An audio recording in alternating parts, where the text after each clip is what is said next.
بڑوں کی شفقت، بڑوں کا پیار، بڑے بزرگوں کی دعائیں، ہائے ہائے کیا زمانہ تھا وہ۔ ہمارے بزرگوں کا بار بار ٹوکنا، غلطیوں پر ڈانٹنا، مارنا کسی دعا سے کم نہیں تھا۔ ان کا ہمارے نقل و حرکت پر نظر رکھنا تاکہ ہم کبھی برائی کی طرف نہ جائیں۔ اس زمانے میں وہ نہیں رہا، نہ چھوٹوں میں وہ بڑوں کا احترام رہا۔ اگر ہم کبھی مایوس ہو جاتے ہیں یا ہمیں بخار آ جاتا، شدید بخار سے ہم نکل نہیں پاتے، وہ بڑے ہمیں مایوس دیکھ کر فوراً پوچھ لیا کرتے ہمارا چہرہ دیکھ کر کہ کیا بات ہے، یا ہم بخار کی شدت سے باہر نہیں آ پا رہے تو فوراً ان کا اپنے ٹوٹکے استعمال کرنا کہ بھائی ہانڈی لاؤ، بھنڈارا اتاریں گے۔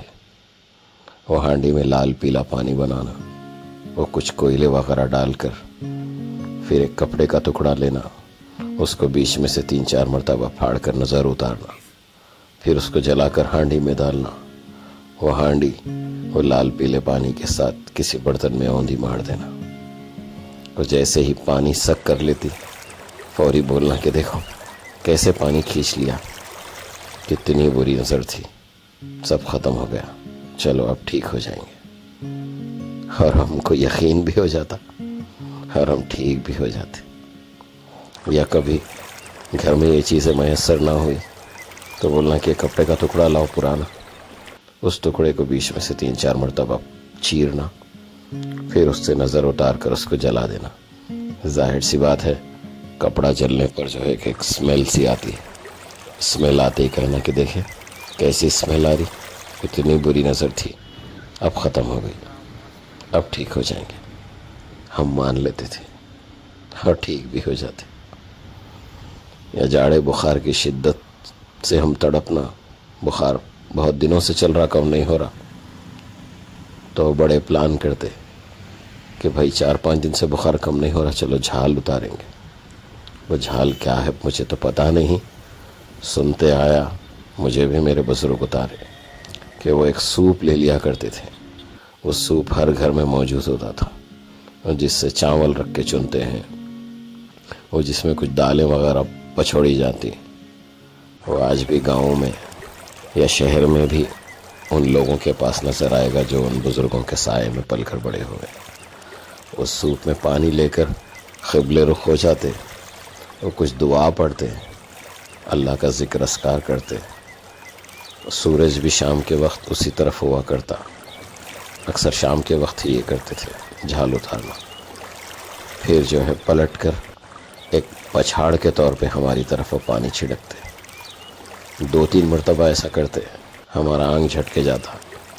اس کے بعد ہمارے بزرگ فرماتے چلو ٹھیک ہو گیا، اب بخار کم ہو جائے گا انشاءاللہ۔ ہم کو یقین ہو جاتا دوسرے دن سے وہ بخار نظر نہیں آتا، کیونکہ ہمارے بزرگ کسی ماہر ڈاکٹر سے، ماہر سرجن سے کم نہیں تھے۔ آج کل کے ڈاکٹرز کے پاس آپ جائیے، فوراً ایک تگڑی فیس لیتے ہیں، اس کے بعد بولتے ہیں کہ ایڈمٹ کرنا پڑے گا، ایک اچھا ایڈوانس دینا، آئی سی یو میں ایڈمٹ کرنا، آئی سی یو میں رکھنے کے بعد کہتے ہیں کہ اب ٹھیک ہے، آبزرویشن میں رکھیں گے، آبزرویشن میں رکھنے کے بعد کہتے ہیں کہ 1-2 روز اور دیکھ کر ڈسچارج کریں گے۔ امیر آدمی ہی علاج کرا سکتا ہے، غریب کا تو اللہ ہی مالک ہے۔ کوئی بھی ڈائگنوسٹک سینٹر میں سیمپل دینا پڑتا ہے تو صبح دیے تو کہتے ہیں کہ رپورٹ شام میں آئے گی، نہیں تو کل آئے گی یا 4 روز کے بعد آئے گی۔ لیکن ہمارے بزرگ کسی ماہر پیتھولوجسٹ، ماہر ڈاکٹر، ماہر سرجن سے کم نہیں تھے، فوری رپورٹ دیتے، فوری علاج بتا دیتے، ہم ٹھیک بھی ہو جاتے۔ آج کل زمانے میں ان چیزوں کو جو ہے فوری زبان اٹھا کر جو ہے شرک کا، بدعت کا، کفر کا فتویٰ لگا دیا جاتا۔ یہ شرک، بدعت یا کفر نہیں بھائی میرے۔ ہمارے بزرگ ایک بہترین سائیکیٹرسٹ بھی تھے، وہ ہم کو ڈپریشن سے نکالتے تھے۔ ہم بخار کی وجہ سے، پریشانیوں کی وجہ سے ڈپریشن میں چلے جاتے، سوچتے تو وہ بہانہ ڈھونڈتے۔ پڑھے لکھے نہیں تھے مگر ان کا دماغ اتنا اچھا تھا کہ وہ بہانہ ڈھونڈتے کہ اس کو ڈپریشن سے نکالا جائے، یہ ٹوٹکے استعمال کر کے ہمارے سامنے بولتے کہ دیکھو ٹھیک ہو گیا، اور ہم مان لیتے کہ ان کے پریشانی کے وقت ان کا ہاتھ ہمارے سر پر رکھا جاتا تو ہم کو سکون ملتا تھا۔ اللہ تعالی ہمارے بزرگوں میں ہماری شفا رکھا تھا۔ اللہ ہمارے بزرگوں کو جنت میں اعلیٰ سے اعلیٰ مقام عطا فرمائے۔